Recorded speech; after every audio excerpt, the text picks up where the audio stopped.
Well, good evening, church. Y'all believe it's June already? Like we're halfway through 2025. So new month, June 1st means new ministry partner. Tonight, Will and Mallory are going to come up and kind of update us on really everything God's been doing through their ministry at the Gathering Coffee House in Warrensburg. Mallory sent me the slides earlier this week, just kind of looking through them. I mean, God's really been working and moving through that coffee house, through their ministry. So I'm really excited to introduce them, to bring them up so that they can share everything that God's been doing. I know it hasn't been without struggle. So, but God is good all the time, and He moves in awesome ways. So I'll turn it over to them. Thank you. All right, for those of you guys that don't know us, I'm Mallory, and this is Will. If you were here this time last year, might have been July we spoke, we didn't have sheetrock completely done in the place, nor did we have the coffee bar. The work day in July, you guys helped us install the coffee bar, at least the base of it. The countertops did not go in until mid-August. So you might be asking what the Gathering exactly is. Well, it's a coffee shop ministry for the UCM College campus in Warrensburg area.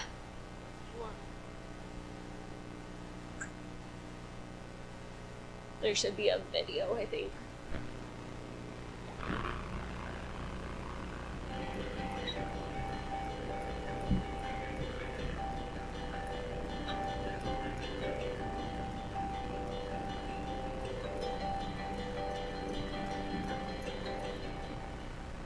The Gathering is a place for students from UCM and Warrensburg to come congregate. Most students see this as just a coffee house, which is great. They come hang out with friends, play games, and just relax here. But the deeper part is to introduce them to Christ. And we do this through forming simple relationships and being able to plug them into local churches, small groups, and mentor them along the way. Part of our vision was to have a place that was open late so that we could pour into the college. But not only that, be able to pour into this next generation who are going to be leaders, not only in our church, but also in our community. The Gathering is a place where I feel welcomed and cared for, and my connection and fellowship with my friends has grown stronger. A lot of coffee's been drank, and my study habits have gotten so much better. So I like The Gathering just because it's a good place to meet and hang out and have a good conversation as well as study. I think the name is pretty applicable, just coming in together and hang out and have serious or not serious conversations either way. Being able to fellowship with friends as well when they have events here. And I think it's just a really good place to just to hang out and to be able to just clear your mind. I like The Gathering. There's good coffee here, good community. The event's fun and brings the whole community together.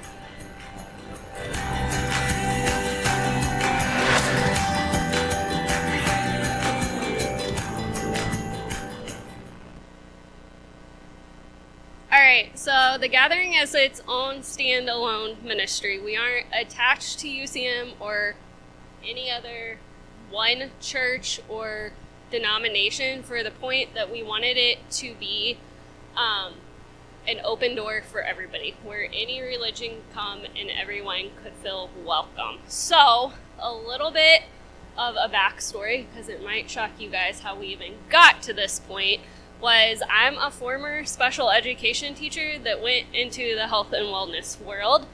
We currently have 3 little ones.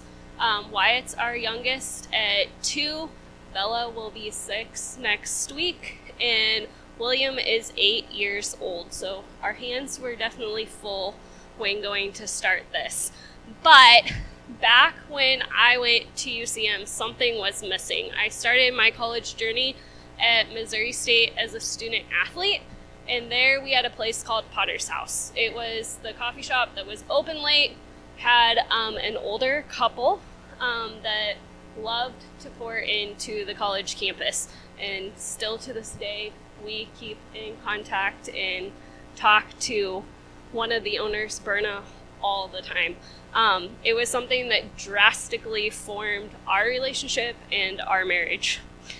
With that being said, in June 2023, we went to the Copenbergers and asked them if they thought we were crazy that God had laid this on specifically my heart to be able to pour back into the campus, and the fact that I had the house picked out that we wanted. But we all knew coffee doesn't make money at all, so that's where we were held up. But we knew that God had put it on our hands, and that with that being said, anything could be possible. So I know you guys were wondering if I was actually going to talk or just stand up here and look pretty. So one of the crazy things is that we started the Gathering Coffee House not even a year ago. We didn't have sheetrock up, like Mallory said. And as of today, it's not about Mallory. It's not about Will. It's not about the Gathering Coffee House. It's about relationships. It's about those individuals and their personal relationship between them and Christ, Lord Jesus Christ. And one of the great things is a year ago we didn't have sheetrock, and we've had over 10,000 interactions with the community in the UCM College campus as of today. So well over 10,000. So I take that as a huge win, because that's why we're there. One of the common themes that you guys will be hearing from us tonight is it's all about relationships. It's about relationships. It's about investing into other people and allowing for them to grow their relationship with Christ. So a little bit about me, a little bit about my background. I did not come from ministry. I'm not a pastor. I didn't come from coffee. I knew nothing about coffee except I like my coffee strong and black. That's about all I knew. My background is heating and cooling, or construction trades, which actually came in pretty handy when we were renovating an 1800s house, the one you saw in the video, into the Gathering Coffee House. So a lot of sleepless nights, a lot of 70-hour work weeks to renovate that, to get it to the point where it is today. And so in June of 2024, as we were getting ready to launch the Gathering Coffee House, the dream and the desire that was placed on Mallory's heart to serve the UCM College campus and the Warrensburg community, I had worked really hard my whole career to climb the corporate ladder and elevate my position there. And I found a lot of my identity in what I did, in my job, my title, my reputation. Well, God humbled me pretty quickly in that.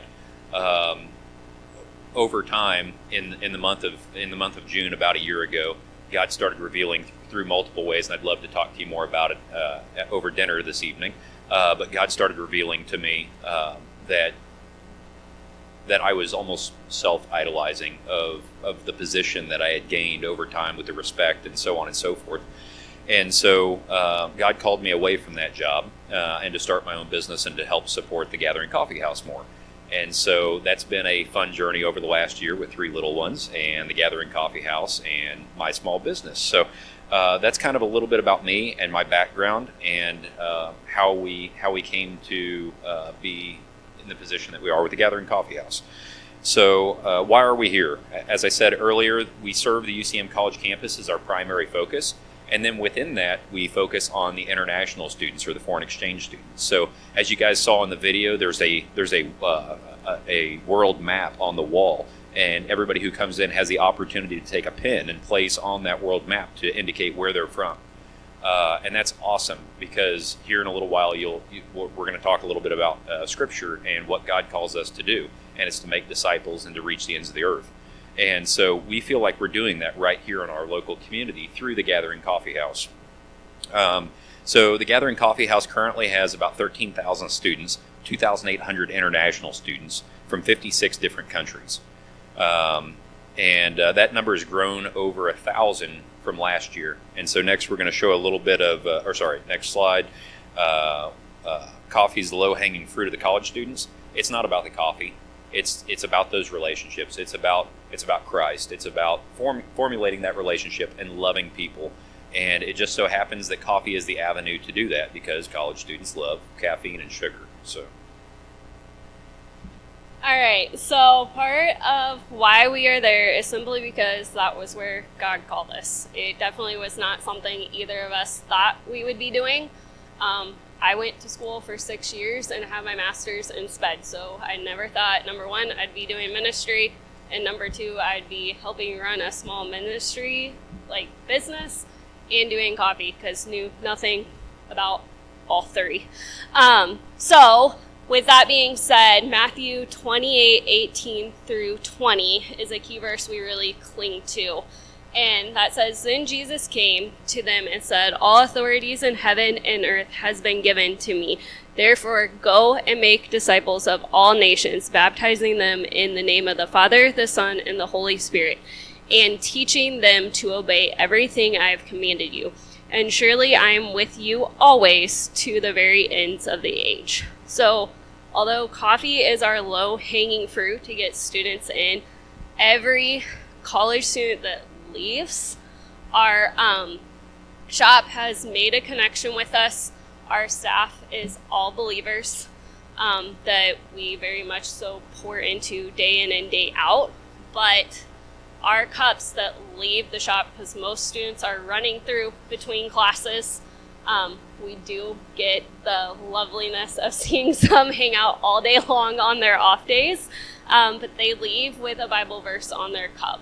And it's normally a Bible verse of hope. That way we can be able to have more of those conversations. And we've seen over the last year, people who've literally came up to us and asked us what this verse is about. I am an atheist, or I'm a non-believer. I want nothing to do with the Bible. We've had 2 for sure, and one of our staff meet with one of the girls over a holiday break. Which that right there is just planting a seed for further on, that all started over a cup of coffee. So like Mallory was saying, I knew nothing about coffee. I definitely wasn't in the realm of, let me start over a little bit. So I spent a lot of time, and I'm being completely transparent here, I spent a lot of time of my Christian walk in a chair, in a church pew. I'd help out on Sundays, Sunday evenings, serve dinner, whatever, greet people, do a little bit here or there. But I wasn't surrendering to God. I was sitting there, and I had more to offer, and God was calling for me to do more. And I went to an event where somebody said something that just really clicked with me and resonated several years ago. And the term, some of you may have heard it, but God doesn't call the qualified, but He qualifies the called. And guys, that is a call to action. I'm going to say that again. God does not call the qualified. He qualifies the called. And so that is a call to action. That is not just, hey, sit here and God's going to throw something in your lap for a place for you to be able to serve. Like, you have to be obedient to what God's calling you to do. Take action to do that, and then He will qualify you. So it doesn't happen in reverse. So that was one huge thing. So Mallory and I had to step out in faith to go in an area that we were unaware of, unfamiliar with. And it was really scary. But honestly, one of the aspects of my life that I have the most difficulty with is giving up control, not having a plan.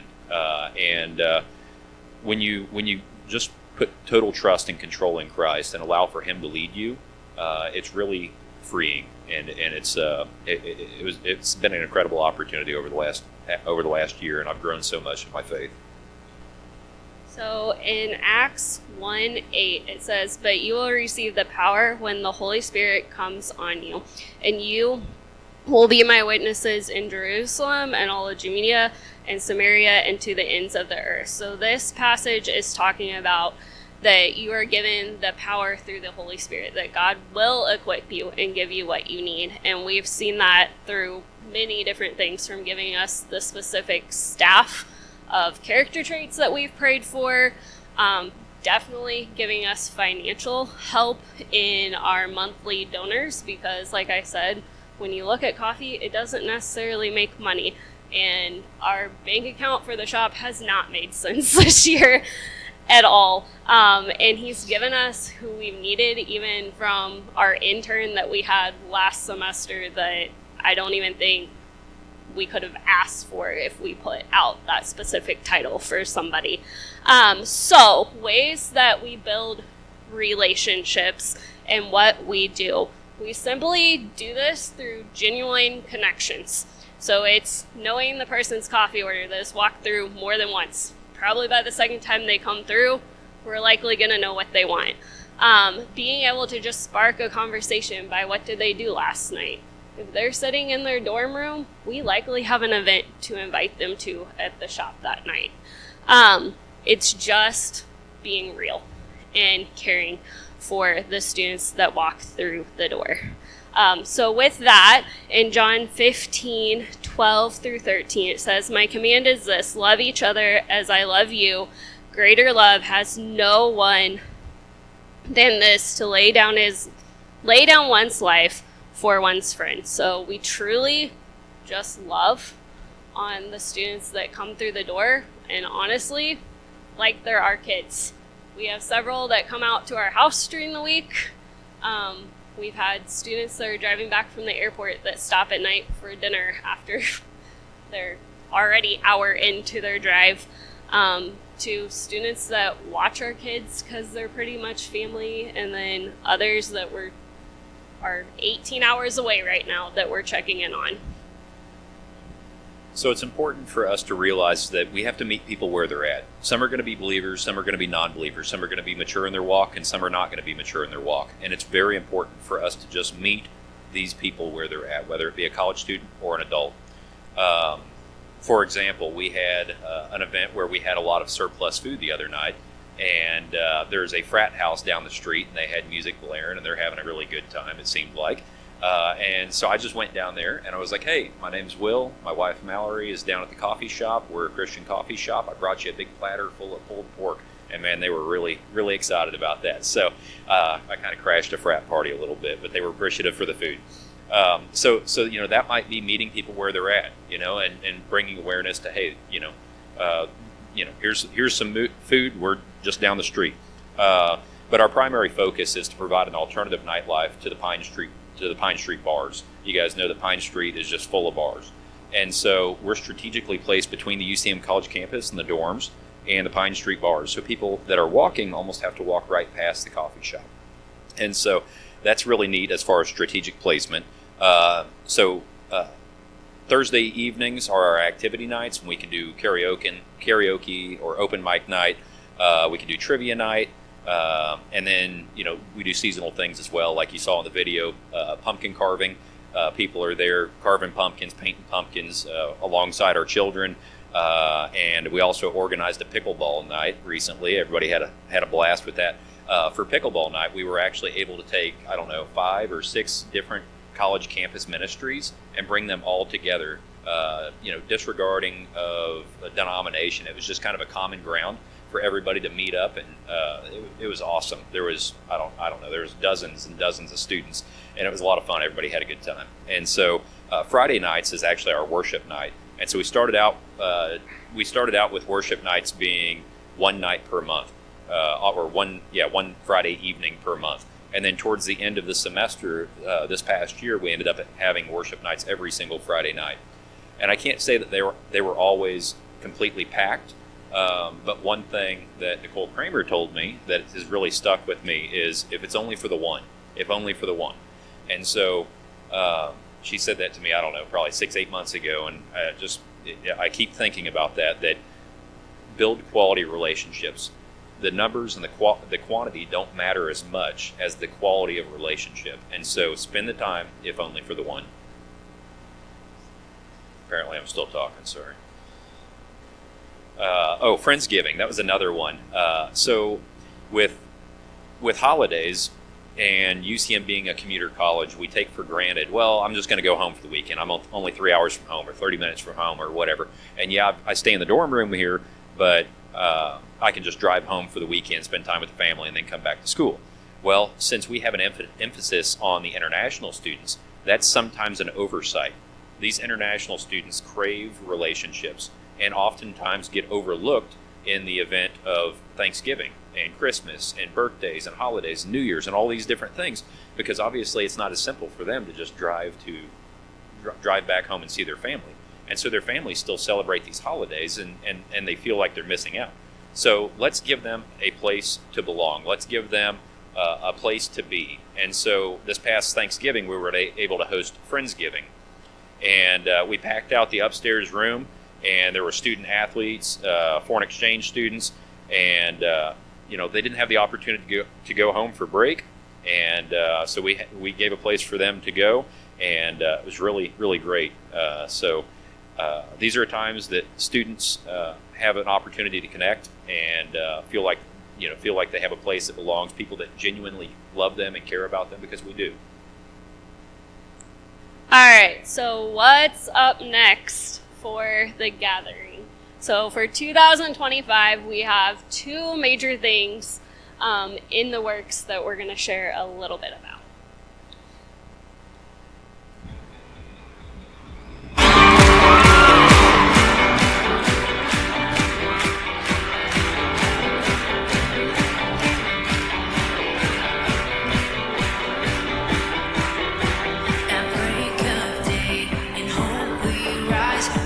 My favorite part of International Day is all of it. Actually, I really love to see the nations come together in harmony, all here in Springfield/Ozark, Missouri. 你好，再见。 I've been here just 1 week, so the favorite thing about America, I think the air is really fresh here. I love the air here, and I think the ice cream here in America is really good. You will never fade away. You never see the stay by my side of my life, shining through me every day. You will never fade away. You never see the stay by my side of my life, shining through me every day.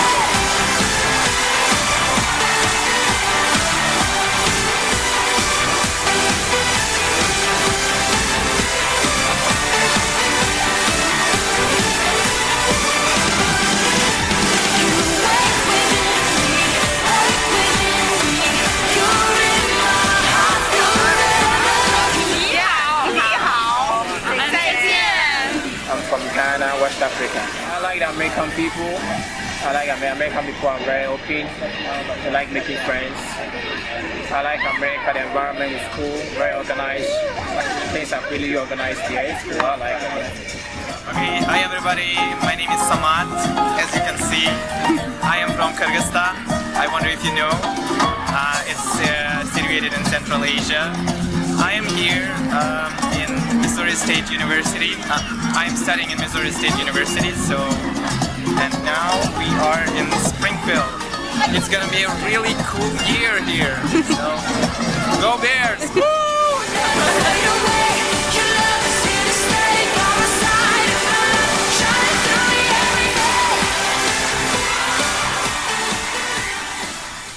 All right, so August, we are hosting our very first International Day.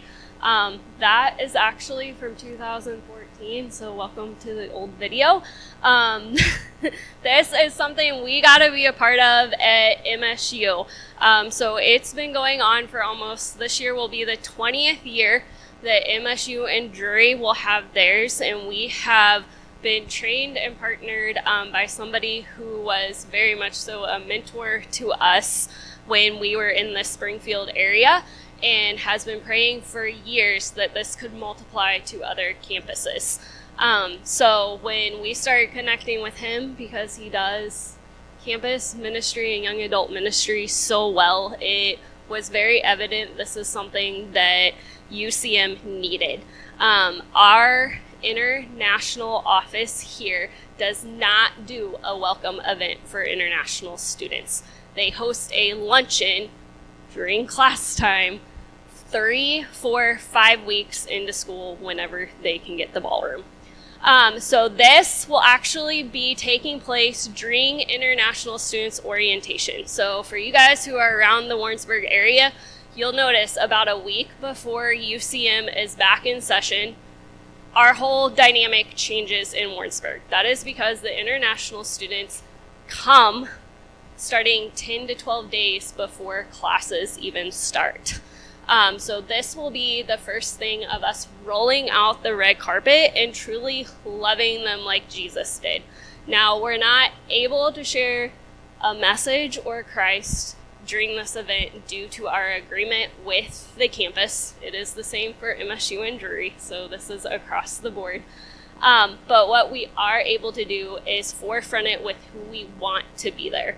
So the only campus organizations that will be on site that night will be our campus ministries. And this is a way we can get the international students plugged in to a campus ministry before all chaos starts on campus. And that is because most college students, you have the first 10 days to make an impression on the rest of their college year. So, why are we doing international? So we're doing International Day because of the Acts chapter 17, verses 26 and 27. For one man he made all the nations, that they should inhabit the whole earth, and he marked out their appointed times in history and the boundaries of their lands. 27. God did this so that they would seek him and perhaps reach out to him and find him though he is not far from any one of us. These students are hungry for Christ, and they are searching for what to believe in, to believe in the Lord. What a better way to impact the nations than right here in our own backyard. So, our next thing that is coming up that we're super, super excited about is Paradigm will be branching out. So if any of you guys are 20 to 30 year olds and have heard about Paradigm, it is mainly in the Kansas City area. We have students that would come in September that would talk about it on a Tuesday, come back on a Wednesday, and still we're talking about Paradigm from the night before. Paradigm is an hour drive for them, and it's a 2.5 hour service, activity, and discipleship. And then they would drive at 9:30, 10 o'clock at night, back to campus the hour. And then starting in the spring, they started meeting in the crossroads, so an hour and a half. If you drive 50 highway, you know it is not the safest highway to drive. So to make this more accessible to students, make it where they can be more consistent in going, and that we will have staff trained and leadership to be able to disciple through the week, Paradigm will be launching a Warrensburg branch right at the gathering. So if I didn't explain it well enough, Paradigm is a weekly gathering. Ours will be on Tuesday nights at 7 p.m., just like it is at every other location. And it is for 20 to 30 some year olds. And it is the desire to make Jesus known through their campus and their cities, all relevant on their level and topics at their stage of life. So it's anything from drinking, drugs, sex, all variety of what we've all faced and probably made stupid decisions with at a young age, but going back to biblical terms in that and not sugarcoating it. It is very real life for these students and even 30-some-year-olds.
So a little bit of what Paradigm will look like. We will have worship, and our speaking service is through 2 pastors that we will be streaming for our location starting out. The plan is for them to be able to come down, as they've already came down this last year, to kind of see students and speak for Fields of Faith. But the idea is that they will come down every now and then we have our lead team on the ground here for students each week, which helps so much more to have a branch of this, because students that go up and talk about it, you don't necessarily know what they talked about the night before if you haven't had time to listen to the 2-hour podcast yet. And sometimes it's not always live and uploaded yet. So we will be streaming straight from either the Crossroads location or the Lee Summit location to start out with. And then we will do breakout groups as well, along with during the week. We're planning on splitting up and doing different things to be able to do lunch hour chats and different stuff like that in the union. So you can see we got a lot of exciting things working from a lot of different places all over the state, from Springfield, Missouri, from Lee Summit and the Crossroads, all brought right here to around Warrensburg, Missouri through the Gathering Coffee House. So we're super excited to be partnering with everyone, with Valor Church, with all these different ministries that makes all of this possible to come together to accomplish a common goal, and that's to lead people to Christ.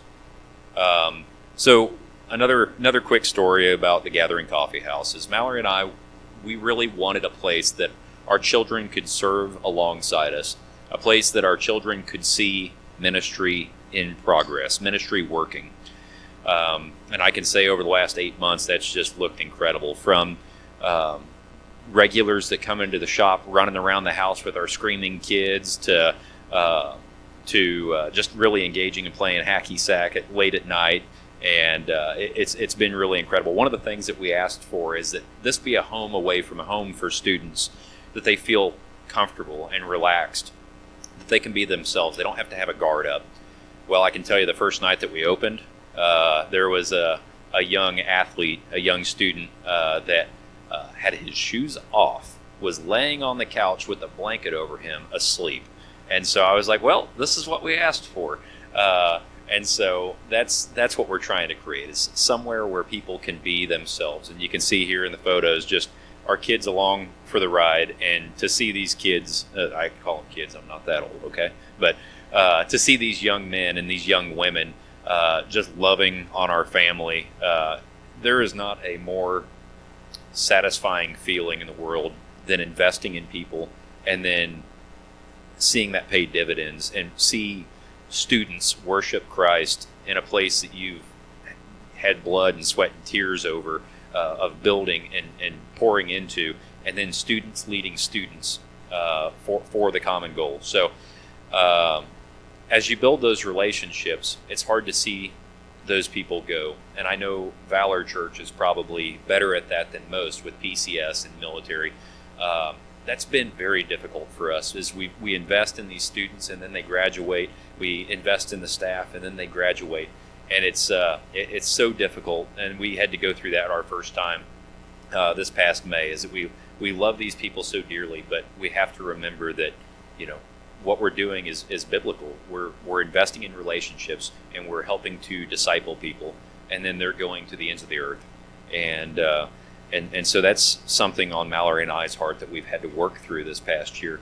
Also, another really rewarding and really satisfying thing is that there is a group of individuals that meet every Saturday morning at 8:30, and there's 15 to 20 students that meet Saturday mornings at the gathering. They're intentional guys. They wake up at 8:30. Okay, I know that's nothing for you guys, but 8:30 for students, they wake up, they're there at 8:30. So for them to be there at 8:30, that's intentionality. And there's 15 to 20 of them. And they come in, and you guys saw those tags on the prayer wall. They come in, they grab those tags from prayer requests of real people that write these things down, and they take handfuls of these and they go upstairs, and 15 to 20 students pray over these prayer requests. And guess what? Weeks later, we have praise requests of these answered prayers. So it's so incredible to see these students growing in their faith and investing in others, and it's incredible. And then you saw up there on one of those photos, it just looked like our back deck was just packed. I was a little concerned because I built that deck, but it actually held everybody. So if you see the back deck on the left there, I don't count them, but I think there was like 56, and that's FCA people. Those are Fellowship of Christian Athletes from all kinds of different athlete sports. Sorry, that's the word I'm thinking of. And then this picture here in the middle, this is Potter's House. This is the ministry that Mallory and I, she was in college and we were dating, that's where we spent a lot of our time. And that's actually one of our baristas, Sydney. Mallory and her were able to go down to Springfield and help support their fundraising run. I'm not much of a runner, but she is. And then you can see the prayer wall there on the right of people either putting, that's students taking prayer requests off the wall and taking them upstairs to pray over those prayer requests. Is it your turn? So one of the cool things about FCA was they were the last campus ministry that I reached out to. And last, by meaning like August 1st last year. So the reason being is they had a home already that was another business in town, and we did not want to step on toes knowing that they already had a home. Well, things drastically changed there, and FCA is technically not a campus ministry because they do not have anybody on staff. So with that being said, they became homeless, and towards the end of last year, they were getting locked out of the union, which is a common occurrence if you rent anything on UCM. So they had nowhere to go. And the thing is, they were dwindling in numbers last year. By the end of the year, their lead team is five students that are all rock stars, but they were down to about 12. This year, they kept a solid 50 all year. When they had to move inside, I wish I had the picture up there. Our upstairs room, if you have ever been in it, you know that should not fit 50 people, and they managed to figure it out and get a picture some way possible. So we know on the nights that FCA is there, we turn off the heat upstairs because you pack 50 people into one room and it's super hot. But it's been neat to see how God works through their ministry, having a location that is closer to campus. So how can you get involved? Well, number one would be prayer team. We send out a monthly email, prayer request, what's going on and what God has been up to. So if you want to be a part of that, there are cards on the table that you can submit your email to and get you uploaded to that. One would be if you are part of a small group, our Thursday night activities. We do not have people on staff to run those. So we would love to have small groups, other churches be able to come in and love on these college kids as well. This way, it gets them plugged into something outside of campus. The other one is general handyman work. We are really good at breaking something every single week, and he can only be on call so much.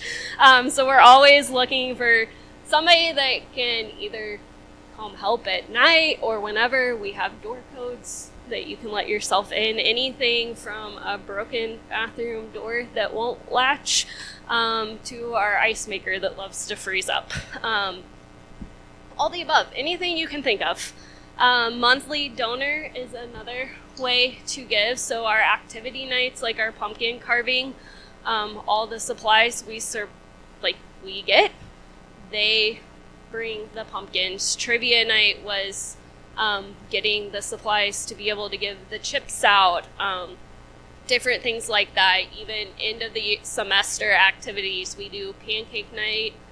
This year we got 70 pounds of chicken nuggets from standing in the Gap. I can successfully say in one night we went through 70 pounds of chicken nuggets.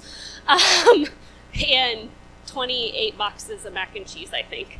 But it's a way for students to come relax during finals week. We had some studying, and then our studiers were inside, our partiers were outside on the back deck night. It was hilarious to to see the dynamic difference. The other part would be baking. We are currently down to one poor baker that she loves it, but we do all of our baked goods in-house because what is more feeling at home than going home to your mom cooking you a home-cooked meal? So our bakers are all volunteered, and we send out a list and everybody divides it up during the week and figures out when they can come in.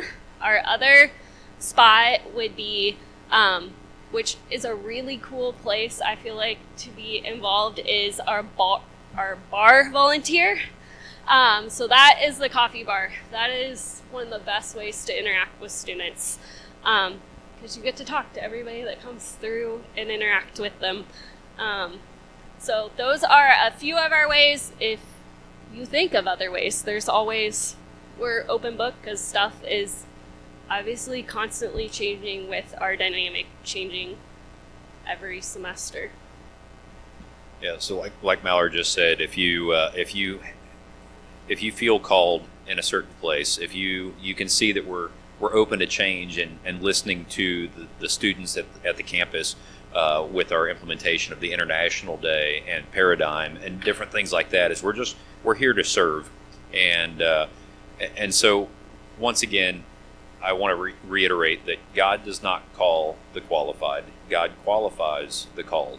And so you have to listen for that calling. You have to be receptive to that calling. God calls us to make disciples. I spent a lot of time sitting in those seats and sitting in the church pew, not doing what God was calling me to do, not using the attributes, the talents, the abilities that God has blessed me with. Whether or not that's making coffee, which it's still not, but I leave that to her. But I can fix a house. I can fix an ice maker. I can do these things, and I can do those things to further the kingdom. And we don't have to make it complicated, guys. You don't have to wait for the perfect timing. You don't have to wait for the perfect setting. You don't have to have the perfect skills. It's simple. Follow God's lead, form relationships, love people as Christ loved us. That's the recipe. Be willing. Listen for that calling. So, Mallory and I want to thank you guys for allowing us to speak here this evening, and on behalf of the Gathering Coffee House. We love you all. We thank you guys, and we'd love to catch up with you and tell you more of our stories of how God's blessed us through the Gathering Coffee House and what God is continuing to do through the Gathering Coffee House for the UCM College campus. So if you guys would like to, feel free to talk with us at dinner, and thank you guys.